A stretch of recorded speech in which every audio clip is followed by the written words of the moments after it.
Wells is roughly 3 feet tall, weighing 40 pounds with blonde hair and blue eyes. She was last seen wearing gray pants and a pink shirt. Now, she was reportedly last seen outside of her home in the area of Ben Hill Road and Beach Creek Road. 19 agencies, including the TBI and FBI, are assisting in the search, along with air crews. The Tennessee Bureau of Investigation said the search for Summer is, quote, definitely outside the norm when it comes to the standard amount of time for a missing persons case like this. Despite doing everything within our power and exploring all avenues, the circumstances leading to Summer's disappearance remain unclear. We continue to hold out hope that Summer will be found safe. We will not quit until we find Summer Wells. You took your daughter in the house and you never saw her come out. She just was gone. But she didn't just vaporize. Someone had to take her out of that house. In her mind, she's being interrogated. That's not interrogating you. We're trying to help you find your daughter. Yesterday, we spent an entire hour trying to get to the bottom of what happened to 5-year-old Summer Wells, who went missing from her rural Tennessee home on June 15th, 2021, around dinner time. Now, her mother watched her go into the house to join her brothers and then just never saw her again. Deception detection and body language expert Scott Rouse and Greg Hartley interviewed Don and Candace Wells and examined their demeanor to get some answers. Here's what's happened so far. Breaking news, an Amber Alert now issued by the TBI for a missing 5-year-old girl. The search continues for Summer Wells from Rogersville. The Tennessee Bureau of Investigation said the search for Summer is, quote, definitely outside the norm. Despite doing everything within our power, the circumstances leading to Summer's disappearance remain unclear. June 15th, 2021, it was just a normal day. I called my wife, and she was getting her mother's prescription, so I decided just to go ahead and work late. We just finished planting flowers, and then Summer, she asked to go back in the house with the boys. I fixed my mom's knee brace, and I told my mom that I have to go back in with the kids. After I came into the house, I asked the boys where she was, and they said that she went downstairs to play in the playroom. And coming to the playroom, she wasn't here at all. About 5:30 p.m., my wife Candace called and said she couldn't find Summer. I said, well, hang up for me and call 911. So I threw my tools in the car, got in there, and started down the road and called 911 myself. I pulled down here. I noticed my 3 boys are together, and my heart sunk because I knew she was abducted. Candace and Don sat down with body language experts Scott Rouse and Greg Hartley. Now, Scott and Greg are interrogators. Together, they have been called a human lie detector. Is there anything about Candace's story that makes you question the story? No, not the way it played out and everything like that. I mean, yeah, you always have questions. I mean, I don't really have any. I mean, I don't really have any questions. He was stammering, stuttering all over the place. What'd you make of that? I think he edits, he speaks, he edits, he speaks, and never finishes a sentence. We were under the impression he was holding back little information. Okay, now this is important to me because we're trying to find this little girl. I don't care about anything else. It's very clear to me that he is editing. That means he's holding something back. Exactly. So the question is, what's he know that he's not telling us, right? And that's the reason we wanted this second interview with your team, is because we could get to more information. Did you do anything to Summer? No. What do you think should happen to somebody that did this? They should be put away for the rest of their lives. I mean, they should be tormented, I think. If I ask you what happened to Jordan, he was missing. It wouldn't be a pause there. It wouldn't take me 5 seconds to think about it. Give me 10 seconds in a room alone with him, and we'll be through. We haven't seen a lot of tears from her, but then you ask about the Cornbread Mafia, which is a organized grassroots crime syndicate in Tennessee, correct? Yes, that's correct. What about those fellows that live around there in the Cornbread Mafia? Well, Cornbread Mafia.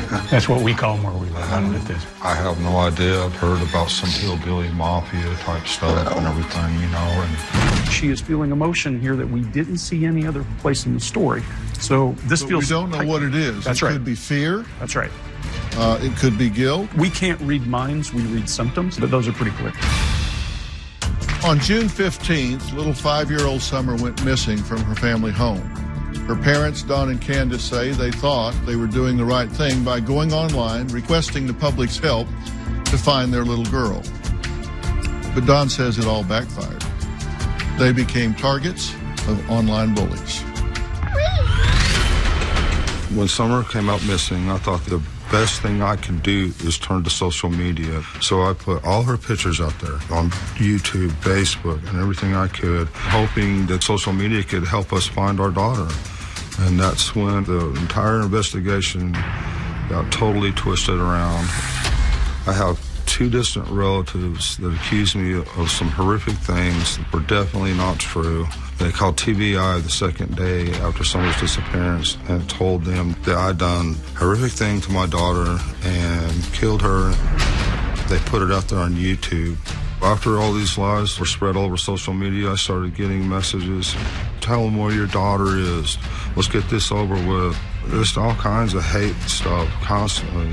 The worst part of all the social media lies is people were focused on us, and even the police focused on us. Instead of going out looking for Summer, they started looking at me and my family. And we lost about 75 days. As far as all those lies and stuff, none of that matters. We just want our baby home. Well, first, let me say I'm glad to meet you both, but very sorry for the occasion. I wish we were talking about 1,000 other things than your missing daughter, Summer. Since you've last talked to Scott and Greg, have you learned anything at all? Anything new happened? Anything from the Tennessee Bureau of Investigation? Anything that we don't know? Nothing at all. Nothing at all? Nothing at all. First off, tell me about Summer. Candace, you're her mom. Tell me about Summer. What's she like? How did she spend her time mostly? Playing with the toys. Yeah. Did she like to play inside, outside? She liked to be outside most of the time. Yeah. You have the 3 boys, and then Summer, she was the youngest. Yeah. And how'd she get along with the boys? She was boss of the boys. She ran the ran the boys. Yeah. I kind of, in watching her run around, she sure had a lot of energy. Was she one that would wander off, chase a butterfly, do something where she would look up and realize she was further away than she thought she might be? No. She stuck close to the She stuck house? close to the house. Was she a daddy's girl or a mama's girl? She was a daddy's girl. Daddy's girl?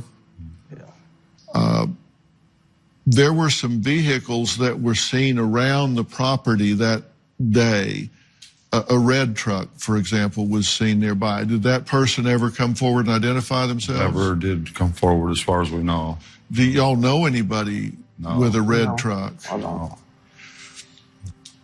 You know, statistics tell us that when children are abducted or molested or in any way victimized, it's very seldom by strangers. It's a friend of the family, a family member. It's somebody that has access to the family. Do you have any idea, any concept of anybody that would have had knowledge of your property, how to get down that road, how to do anything that and I'm not asking you to name somebody here, but is there anybody that comes to mind that might have seen Summer or targeted her in some way? Not that we know of. We've been thinking about that constantly, constantly. It's just trying to think. Candace, is there anybody that made you uncomfortable, just the way they looked at her or were around her? Nobody that I'm aware of. I'm sorry? Nobody that I'm aware of. I've been involved in a lot of these investigations, and I've got some observations I want to share with you that I feel real strongly about. To make matters worse, for Dawn and Candace, Child Protective Services removed their 3 sons from the house. That might be a bad thing. It might not be a bad thing given some of the hate that's been directed towards them. We'll talk about that. when we come back.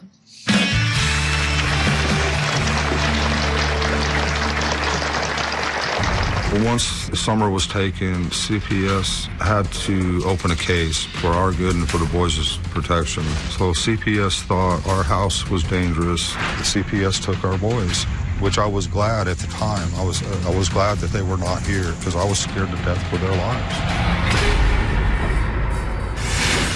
And later, you didn't do anything to hurt your daughter. No, sir. You didn't do anything to hurt your daughter. Do you know something about it that you haven't shared? Monday.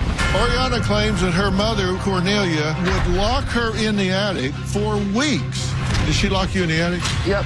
No, I locked her in a room. My mother is a liar. Physical discipline. I've been told that I treat my kids like I'm a drill instructor. You poured a pitcher of water on her face. Yes. You didn't want to have kids. No, I did not. That's Monday. Then on Tuesday. Sean is my soulmate. Everything he's told you is a lie. This is a scumbag piece of trash that is stealing your money and breaking your heart. I don't believe it. That's Tuesday. Authorities say on October 14th, Summer Wells' mom, Candace Bly, told officers Donald Wells came home drunk and saw someone else in the house and believed that Bly was cheating on him. Bly filed an order of protection. She says Wells drinks and throws things and that he was mentally and physically abusive. She's apologized to me. She even talked to the judge and told him that she made a serious mistake. The domestic assault charges and unlawful possession of a handgun were dismissed. For Dawn and Candace, it was bad enough dealing with the stress of their 5-year-old daughter, Summer, disappearing 4 months ago from their rural Tennessee property. But to make matters worse, their sons, 13, 11, and 9 years old, were removed by Child Protective Services. This is the hardest time of me and Candace's life. You lose your daughter, and then you get blamed for it, and then everybody turns on you. We have threatening phone calls daily. They threatened my job. They've done everything they could to destroy our family. Had a stranger come up at 2 in the morning. Didn't know what he was doing there. I fired a shot over his head, and they ran down the driveway. I expected bullet holes to be coming through our house, so we had a lot of sleepless nights. It was taking a toll on me. At one point, I broke down. I lost it. I started drinking really bad, and I made some poor decisions. Once the Summer was taken, CPS had to open a case for our good and for the boys' protection. So CPS thought our house was dangerous. I was being dangerous. The CPS took our boys, which I was glad at the time. I was glad that they were not here because I was scared to death for their lives. I agreed with them. My wife didn't, and she's mad at me, but it was just too dangerous. And now it's 3 months later, and there's no sign of our daughter, and we miss all our kids. We just miss them so much. You want the boys back? Yes, sir. And you didn't want them to go to begin with. Right. You want them back now? Yes. Do you think it's safe for them to come back? It's a lot safer than it was. Yeah. You haven't had any acts of violence against you at the house? No. Okay.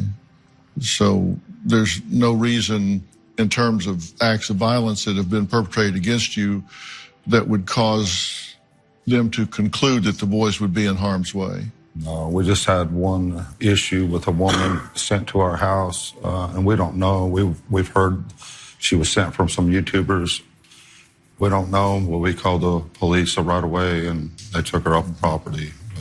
If they did a home study right now, if they came in and studied the home, would it meet the standard that they were looking for? Would the house be clean and uncluttered and groceries and safe as far as guns and everything that Child Protective Services investigates? Would it be proper for the boys? Well, there's some things they want us to work on. We need to put in a couple walls and some other things. So there's still a few things we need to work on. But you could get that done in short order. Yeah. Okay. Well, let me tell you what I think. And like I say, I've done this a lot, and I trained as a forensic psychologist looking psychology and the law and the forensics involved with human behavior and conduct. And based on the timeline and the factors here, it's very clear to me, based on the facts, that neither one of you did anything to hurt your daughter. No, sir. No, sir. That's very clear to me. So are you understand that I understand that? Yes. And you understand that initially the first thing they do is look at if it's the husband that goes missing or gets killed, they look at the spouse. If it's the wife that goes missing, they look at the husband. Yeah. Because statistically, oftentimes that's who it is. Again, because of access. Right. Opportunity, motive, means, all of that, they look at the spouse. And so when something happens to a child, parents are the ones in control of the child, so that's the first place they look. Yes, sir. And when I first studied this case, the first thing I looked at was, okay, what would be the opportunity for the father and the mother? And I looked at that, not knowing y'all at all, just to look at it. And given the timeline, there's no way that either one of y'all did harm to your daughter, and I hate to even say these words, killed your daughter and hid her body in the woods somewhere. I just don't believe that's even possible. So understand, I'm not sitting here wondering if you killed your daughter. Awesome. I'm not sitting here wondering if you killed your daughter. Thank you. I don't think that for a second. And I'm saying that publicly here. So if people are wondering what I think, that's what I think. I don't think you did that. I don't think you did that. And I assume I'm correct about that. Yes. You didn't do anything to hurt your daughter? No, sir. You didn't do anything to hurt your daughter? Did he do anything to hurt your daughter? No, sir. Did she do anything to hurt your daughter? Okay. And, the reason that I can conclude that is based on the timeline is you couldn't have done that and hidden the body somewhere that couldn't have been found by now. Cadaver dogs, hunting dogs, search parties, all of that. You couldn't have gotten far enough away before authorities and search parties and everybody got in there. The question that I'm then left with is, do you know something about it that you haven't shared? When you guys sat down with Scott and Greg, Scott asked you about the Cornbread Mafia. You got very upset. Why did that upset you so much? Would you consider yourself bossy? You don't do things right the first time. I can be, yes. A nag? When you walk over recyclables, a huge box, 7 days in a row. I love sex. I'm like a guy. I want to have sex. And your sex life's not great. Each time we go to a break, she's coaching you on what you need to say. Right. Surely I'm not alone. Can you just interact with me so that I don't feel so alone and get upset? Meet Jessica. She's been posting videos about losing custody of her 2 children to CPS. When is it going to be enough? Was your daughter injured in your care? Yes. And that's not all. You say, I slapped him, he choked me, there was a knife involved, he threw a bowling ball through my windshield. What am I missing here? I've not heard you ask one time, what can I do to get my children back?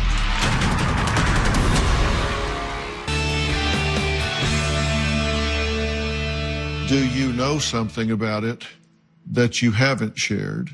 Something you may not even know you know.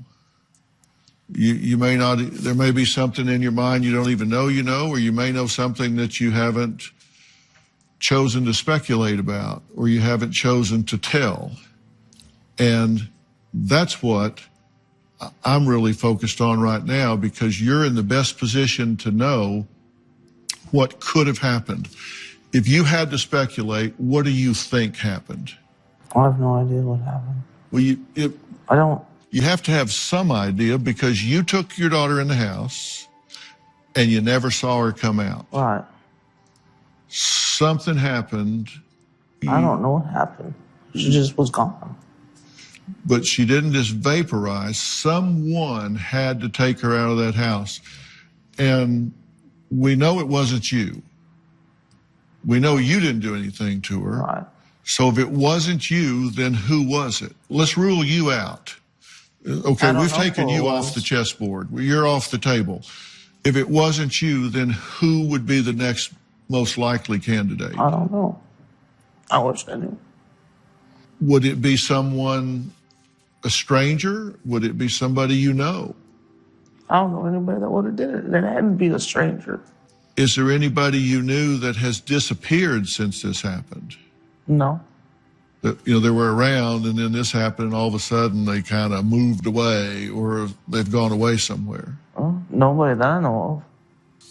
The only people that I know is the people I work with on a daily basis, and that's the only ones I've ever hung out with. I work all the time, and when I am home, I'm with my kids and her. And is there anybody that you've had dealings with that are shady that would do something revenge-wise just to get back at you, to hurt you, that you owe money or that you had illicit dealings with in some way? We know that you've had some conflict with the law concerning drugs and different things. Is there anybody that you've gotten sideways with? I fired a lot of guys for being on meth. And the last guy I fired a day before, pretty sure, I can't prove it, but he was way out there and I fired him. And the very next day, my daughter disappeared. And the law, TBI's been talking to him and he's got an alibi where he was. Is there anybody that he's been involved with that you think might be trying to get even with y'all by taking your daughter? Not that I'm aware of. Is there anybody that might be trying to get even with you, that would try to hurt you by taking your daughter? I can't think of anybody. Nobody in the drug culture, nobody owed money, nobody? Oh. In our area, there's people that, you know, you got these boys and then you got these boys that you know, they're very prideful about, you know, kind of like, I guess LA, you got the Bloods and the Crips. Well, these are hillbillies. I don't know. But we don't associate with them. We don't socialize with them. We try to socialize with our church. We try to keep our kids in that church. That's our main goal. Mm-hmm. We try to stay completely far away from that kind of activity as possible. Well, but you haven't always. Right. When you guys sat down with Scott and Greg, they ask you about organized crime in the area. Right. Because we know that there's trafficking that goes on. Yeah. People take children, and I hate to even say this because it's such a horrible thing to think about, but they take children and they sell them. They sell them into all different kinds of different lives, whether it's sex trade, slave trade, different things. That happens here in LA, it happens there. And they ask you about organized crime. Mm-hmm. When Scott asked you about the Cornbread Mafia, you got very upset when he asked you about that. Why did that upset you so much? In her mind, feeling like she's being interrogated. That's not interrogating you. We're trying to help you find your daughter. Scott asked you about the Cornbread Mafia. You got very upset when he asked you about that. Why did that upset you so much? Because I don't even know what that is. Sorry? I've never even heard of it. I don't even know what it is. Then why would it upset you so much? Because it sounds horrible. Just thinking, her in her mind, feeling like she's being interrogated bothers her because she loves her daughter with all her heart. She spent a lot of quality time with her every day, thank God. She took a lot of pictures. Well, why don't you let her answer? Okay, yes, sir. Because that's not interrogating you. It's we're trying to help you find your daughter. I started this out by saying, I don't think you hurt your daughter. I'm standing up for you. I'm saying, I don't think you hurt your daughter. But I'm going to look under every rock. I'm going to go down every trail. I'm going to investigate everything. And if you want to find her, you would be right there beside me saying, right, Doc, let's turn this rock over. Let's ask this person. Let's consider this. It doesn't make sense to me that, I mean, you got up and left the interview when he asked you about that, and I didn't understand that. You want to find your daughter, obviously. Yes. And it puzzles me that you get so upset about that. And, you know, one theory is guilty knowledge, that you may know something you don't even know you know. You may be afraid of something that is so horrible you don't even want to think about it. And so you push it down and don't even want to think about it. But I want you to think about it. I want you to be willing to consider every possibility, because it's only when you think about the darkest possibilities that we can find answers. And the Cornbread Mafia, Scott, define that for us. Sort of an organized crime syndicate in the South. It runs from Tennessee to Georgia. It's widespread. Mm-hmm. And some parts are thicker than others, but overall, it's there. Yeah. And it's kind of a homegrown, this isn't out of New York or Miami or Chicago. This is a local syndicated mafia. There's a lot of meth trafficking in it. There's a lot of all sorts of things. Yes, sir. And there are a lot of meth labs in that area. And this is all organized. These aren't independent. Correct. It's even harder to penetrate because everybody knows everybody. Right. That's And there is trafficking involved in that part of the country, like every other part of the country. And so one of the theories is that someone abducted her in that regard.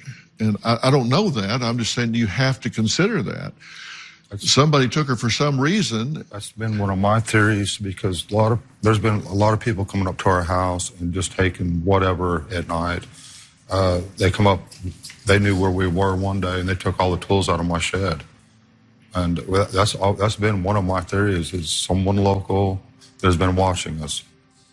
And then the other theory is a more professional type mafia or whatever. I don't know, but that's always been one of my theories. But I never heard about no cornbread mafia. That's the door to her room. Yes. If she came out that back door and there was somebody there, could they have grabbed her right there? Yes. Monday on an all-new Dr. Phil. Oriana claims that her mother would lock her in the attic for weeks. Did she lock you in the attic? Yep. No, I locked her in a room. My mother is a liar. That's Monday. Okay, well, let me ask you, Candace, if I understand correctly what you've said. You took Summer in the front door. Yes. And you said to the three boys, keep an eye on Summer. Yes. Okay. Then you did what? Then I went back outside to my mom's camper, which was right next to the house. And I had to fix her knee brace for her. Okay. She had a knee brace on? Yeah. And that took? Like 2 minutes. Okay. And then what'd you do? I went back in the house. When you went back in, what'd you see? And the three boys sitting there watching TV. Okay. And no Summer? No Summer. Okay. What'd you do then? I asked the boys where she was at. And they told me that she went downstairs to play with her toys. Okay. Would she do that? Would she say, hey, I'm going downstairs to play with my toys, or would she just go? No, she'd tell the boys. What'd you do then? Well, I hollered for her at first. And no response? No response. So what'd you do? So I went directly down there. I looked for her everywhere I could look. In the room, under the blankets, whatever. And she was gone. Mm. All right. What's the way to get out of there besides coming back upstairs? Just the basement door. That back door? Yeah. Okay. And if that door opens, could the boys hear it? No, if they had the TV up loud. Okay. All right. Is she known to go out that back door? She'll go out the back door, but then she'll circle around by her swing. Okay. Back around to the front? Yeah. What we're seeing here is looking out that back door, correct? Yeah. All right. Now, there's a road there. Is that a driveway? A driveway? Mm-hmm. Okay. Now, can that be seen from your mother's camper? No. That's the back side of the house. You can't see that from your camper? Not that far. If you step out on the road there, you can about see your camper. Uh-huh.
Would have walked on down through the woods to the road. That was and left the car down at the road. Yes. Okay. And that's what the dogs indicated. The scent went down to the road, and then somewhere on that road, the scent disappeared. But how would they have known she was going to be there? Would they have gone inside the room to get her? Possibility. I wasn't even aware the trail was there. Okay. So your belief is this might be the last spot that Summer was on the property? Yes, sir. Right there. Yes. That she was put in a vehicle there and driven away. Yep. I think you know more than you're telling. We need your help to find your daughter. You show signs that you're hiding something. You're in season 20 and we could not do it without you.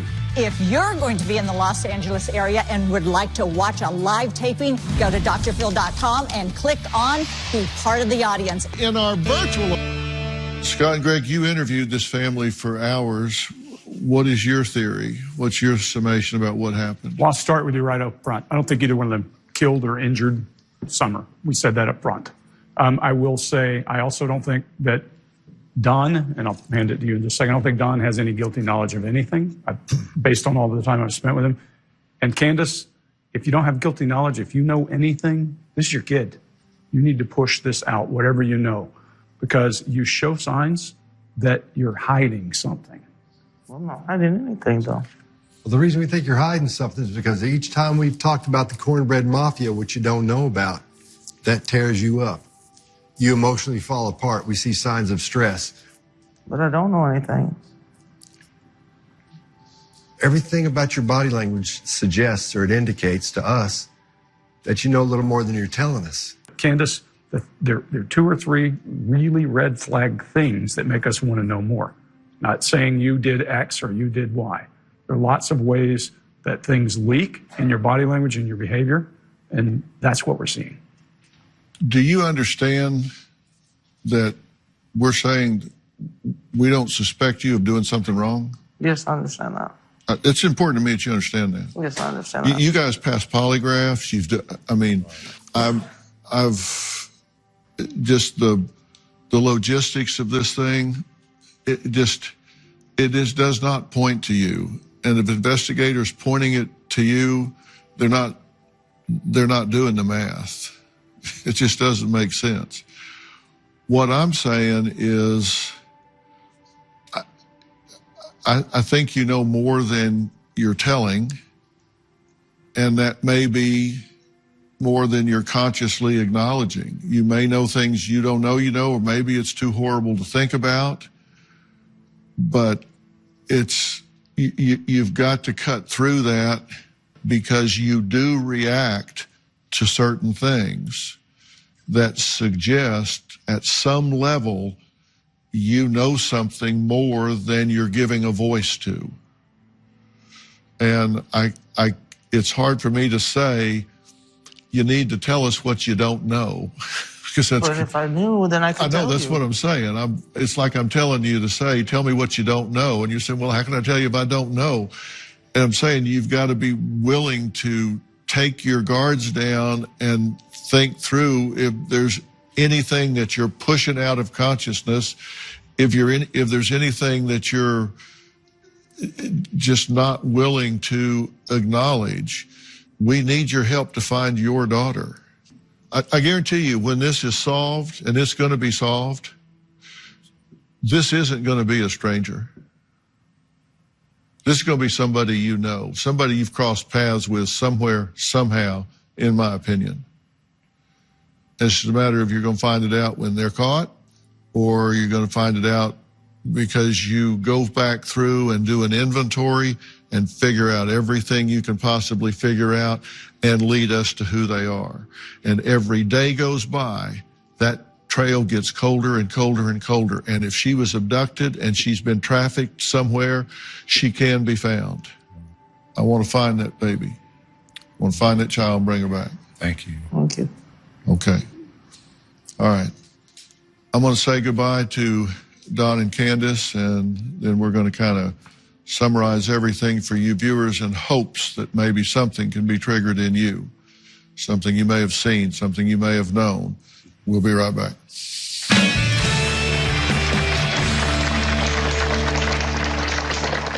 Want to know what's coming up on Dr. Phil? Visit our web dates, live strategy. You had the opportunity to observe the interactions. Any thoughts? We saw a lot of differences in Candace as her movements, her cues are very small, because all she did was just dead eye you the whole time. So our biggest focus was her respiration.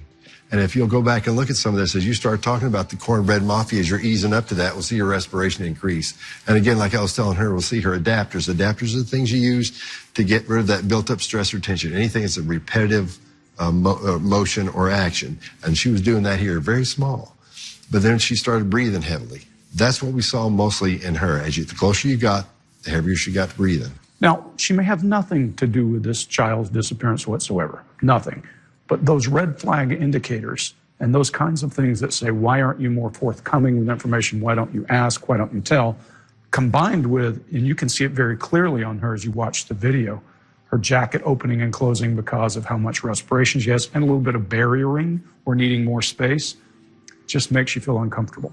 I think there have been people around this home, workers with Dawn, people coming over to hang for whatever out, purpose, right? For party, whatever. I won't make allegations about what they were doing when they were there, but and you know, they see somebody get obsessed and then come back on their own accord and take the child. It's happened, sadly, thousands of times. I think they probably are aware of who's around them that is dangerous. I think she has more knowledge than she's either acknowledging or sharing. Yes. Agreed. One of the two. We're on the same page. And I believe that to the core of my soul. I want to thank Scott and Greg for their expertise today. I also thank Don and Candace for sharing their story with us.